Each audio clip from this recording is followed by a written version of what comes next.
What's going on, guys? It's the Indestructible Scrub here, back again with another video. Hope you guys are having an absolutely incredible day. I know I am. If you are, be sure to press the like button. Otherwise, no joke, no scam. Johnny Depp will break into your house posing as the legendary pirate Jack Sparrow and steal everything in your kitchen, especially your forks. He has a weird fetish for forks. I don't really know. So defend your forks, guys. I'm sorry. I don't make the rules. I just follow them. As you guys can tell, today I have another video about angry dads. I don't know what it is about my life that just gets so many angry dads coming after me all the time, but you know, it's the life I've chosen to live, okay? Did the astronauts question why they were sent to the moon? Did Vladimir Putin question why he was in charge of Russia? No, because it was what their destiny was. And my destiny is to get yelled at by angry dads and then tell the stories on YouTube to entertain the masses, okay? Realistically, I don't really know why dads have beef with me, but it happens pretty often, and this story is honestly one of the funniest ones because this kid's dad actually tried to fight me. Like, hit me with the, you trying to take it outside motion, and yeah, was actually going to square up with a 16-year-old when he was like 47. So sit back, relax, and enjoy, and let's get into the video. So I feel like everybody's had a friend that's like sort of your friend and sort of in the friend group, but sort of not, you know? Like, you'll see him maybe 1 out of 10 times you hang out, and we had this one guy in our little friend group, and his name, well, I'm gonna make it up. His name was Chris, okay? Like, that's what I'm gonna call him for the story. And Chris and I, we didn't not get along. We didn't really get along either. We were just kind of mutually boys. Like, we were friends with the same people, so we never hung out one-on-one, you know, but like, we knew who we were, and we didn't have any beef with each other. So anyways, I had a class with Chris, and we ended up getting put together in a group project, which was pretty dope. You know, like I said, I didn't have beef with him. I thought he was a cool dude. I've hung out with him a few times. So when you get put in a group project with somebody that you can kind of be friends with, it's that hype moment, you know, because usually you're stuck with like Deborah, who does all the work and then complains about nobody else doing all the work, a kid who doesn't even show up until the last 5 minutes of the group project, and then you're just kind of sitting there in the middle like, bro, I don't even know what's going on. Like, that's usually a group project. So when you get somebody that you're kind of friends with, you know, that's important. So we decided that we're going to do the group project at his house, and Chris comes to me and he's like, yo, if you want, you can just ride with me to my house. I'll bring you back to the school afterwards and drop you back off at your car. And I'm like, oh, that's a little bit weird, but sure, you know, like, why not? I'll ride with this guy to his house. I don't know where his house is anyways. It's probably easier to just ride with him than getting directions. That's just way simpler than trying to figure this out. I also really don't like driving, all right? I don't know what it is about driving, okay? But being in control of a car that weighs 2 tons moving 60 miles an hour, and at any moment anyone can hit you and you'll die, like, that's not really dope for me, you know? That doesn't make me happy. No, don't get me wrong. I like driving alone. Like, if there's no one on the road, it's sick. But when there's other people on the road, it's just not my favorite thing to do. So I get out of driving, and I don't have to learn directions. I don't have to look at Google Maps. Heck yeah, this is a dub for all parties. So I tell Chris, yeah, sure. After school, we'll just pull up to your car and we'll fly out to your house. You know, we'll be gangsters out there. So the day comes and we hop in Chris's car, and he immediately pulls out cigarettes. And like, I don't smoke cigarettes, all right? I don't like nicotine. I know all you kids out there are Juul addicts who secretly love the fact that you have a nicotine addiction. I don't get it, all right? I've been told to stay away from cigarettes. As Dare taught me, say no to everything fun. And, you know, I just don't smoke. If you do, like, I guess, you know, good for you to have a nicotine addiction, I guess, but it's just not for me. I don't smoke or anything. So he whips out a cigarette and starts smoking. And, you know, obviously that's a little bit uncomfortable, okay? Like, I'm sitting in the car feeling like Anne Frank because he's smoking a cigarette and I can't even breathe without sniffing in all this nicotine and, like, noxious fumes, which was just really not dope, you know? Like, I was not feeling breathing in all this smoke. So I rolled down my window a little bit and he's like, oh, do you not smoke? And I was like, no. And he's like, oh, okay, yeah. My parents don't know that I smoke, so I just smoke in my car so that way they don't ever find out about it. I'm like, oh, okay, I get it. Like I said, I don't smoke, but I don't really got beef with you if you do. I mean, it's kind of silly, but it's also just rude to smoke with somebody else in the car, all right? Like, let's be realistic here. You invited me to be in your car, and then you got in and went, nah, better make him breathe in nothing but secondhand smoke for the next 20 minutes. I'm not down with that. So obviously, I'm a little annoyed, but, like, I'm acting chill because I ain't got no beef. So we go. I meet his parents. They're pretty chill, and they're, like, really strict, though. You can tell as soon as we walked in, the mom's like, take your shoes off at the front door.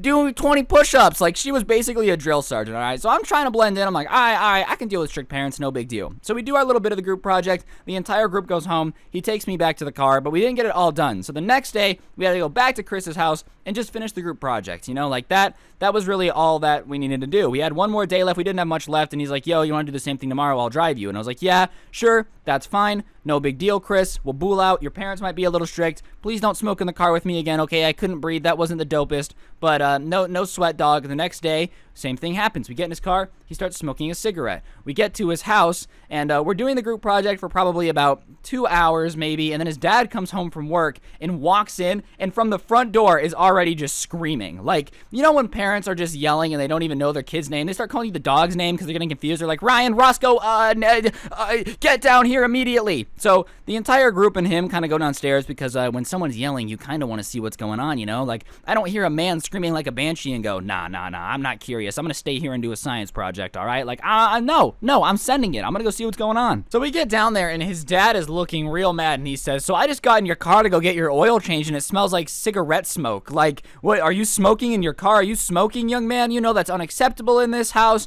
That is drastically, not, like, you can't do that. You can't smoke. And you know what this kid does? You know what Chris does, ladies and gentlemen? Instead of being like, oh my gosh, Dad, I don't know why it smells like smoke, or yes, I own my actions. I knew I shouldn't have been smoking in the car, and I should have just been a good boy and smoked in the backyard like a normal person, but now I made my car smell like cigarette smoke. You know what Chris does? No, none of that. He's not responsible. He doesn't do the right thing. He doesn't do anything. You know what he does? He looks at his dad and he says, oh yeah, that was Ryan. Ryan smoked in the car. And I'm like, bruh, like, I'm not even ready to defend myself, okay? So the dad instantly turns to me. He's like, who do you think you are smoking in my son's car? My son's car's on an ashtray. And I'm like, bruh, I'm flustered. I'm doing that. Like, I don't know what to say because I wasn't expecting to get blamed, okay? Like, you don't go to a murder trial to sit in the audience and then expect them to be like, you were the murderer. Like, you're like, what do you mean? I was not ready to defend myself at all, which I guess his dad takes as like a sign of guilt, you know? He's like, oh,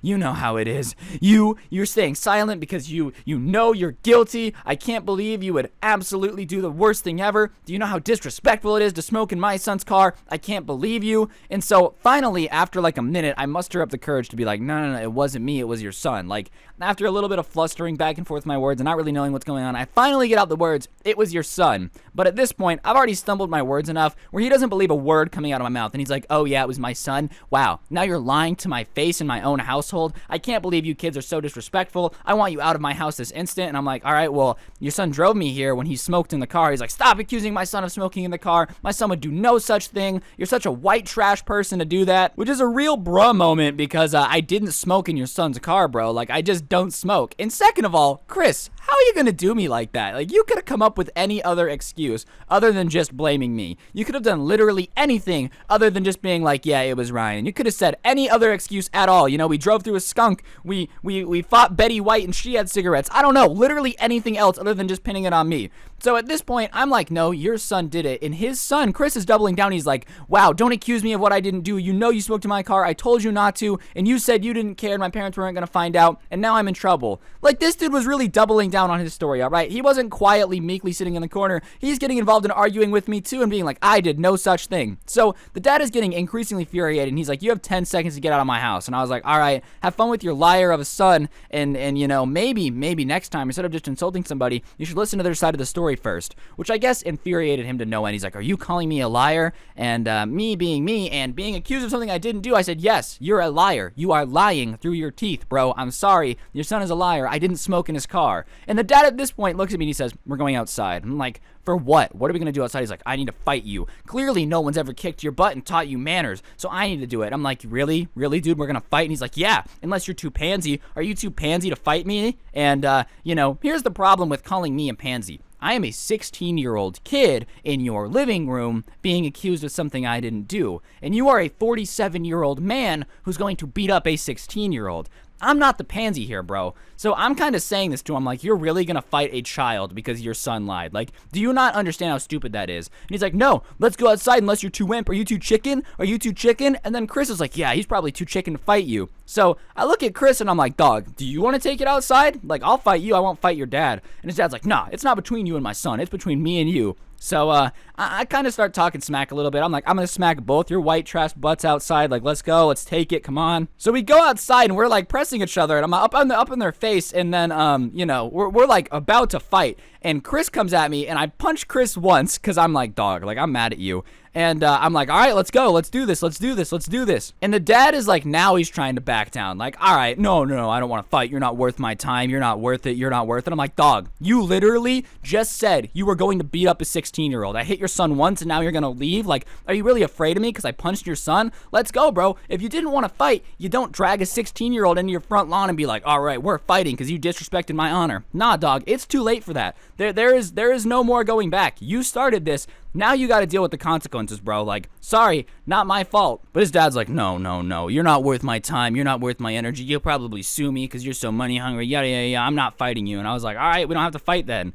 And, I called my friend. He picked me up, and I went home, and we got an A on our group project, and I never talked to Chris again. And Chris, if you and your dad are watching this, you're still wimps, dog. You tried to start a fight, and then when I was like, all right, let's throw down, you guys chickened out. That is zero cool, dude. Not to mention, your dad was a grown man trying to fight a child and then got scared. Like, how are you going to threaten a kid and then get scared of a kid 5 minutes later? I don't know. That's really on you. But on that note, guys, that's going to do it for the video. Hopefully you enjoyed. If you did, be sure to press the like button. Let me know in the comment section down below what you thought, if you enjoyed, if you didn't enjoy that. That's what's really important, you know? Today's notification shout out goes to Thomas Norling. Shout out to you for having notifications on, bro. If you want a notification shout out, send me a screenshot of your notifications on @Scrubby on Instagram, and I shout somebody out every day. But yeah, on that note, guys, get the merch. There's going to be new merch coming soon, and I'm going to take down the stuff that's down there. So that stuff's on a limited time. And yeah, don't get anyone pregnant. If you do, make sure they're hot. I'll talk to you guys next time with another video. I'm out. Peace.